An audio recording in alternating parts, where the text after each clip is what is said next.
Treneri, trečioji pergalė iš eilės, sudėtinga pergalė, bet turbūt esat patenkintas, ar ne? Baltijos krepšinio lygos trečioji pergalė.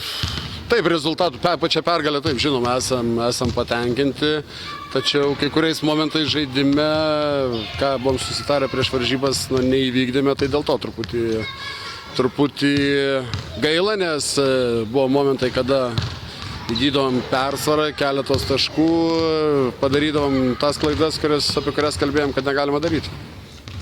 Tos klaidos būtent lėmė tą bangavimą, kuris buvo šiandien visų rungtynių metu? Tikrai taip, nes kaip buvo pagrindinis dalykas, kad turim sustabdyti jų greitą puolimą, nes tai yra jauna komanda, kuri bėga labai gerai greitą puolimą ir mes praleidome vieną tokią atkarpą 8-0, kur įmetė ten ir tritaškį 2+1 ir dar iš po krepšio ir automatiškai išlygino rezultatą, o antroj pusėje paprasčiausiai padarė klaidų, nesugrįžome drausmingai į gynybą. Tačiau svarbiausia, kad padarėm kitus dalykus, laimėjom lentą ir kad buvom agresyvūs, todėl kad iš distancijos jie daug rizikavo, metėm daug laisvų metimų. Nepataikėm, bet išlikom agresyvūs ir dažnai stovim prie baudų metimo linijos, tai yra gerai. Ir turbūt esat patenkintas ir to, kaip pavyko stabdyti varžovų snaiperius, nes jie metė daug ir procentas nebuvo labai didelis. Žinojome, kad yra žaidėjų, kurie meta, yra žaidėjų, kurie gerai meta ir yra žaidėjų, kurie tokie vidutiniai, gal tai taip.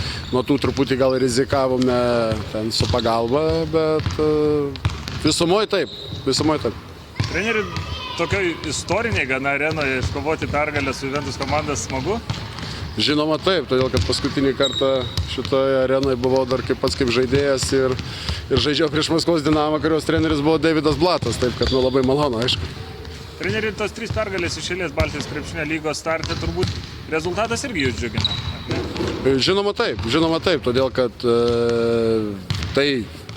tos pirmos 2 gal buvo tokios lengvesnės, o šita išvykoje gan sudėtinga ir manau, kad tokia mums daug davė ateičiai, todėl kad pabaigą varžybų sužaidėme pavyzdingai, kaip reikia taktiškai sužaisti.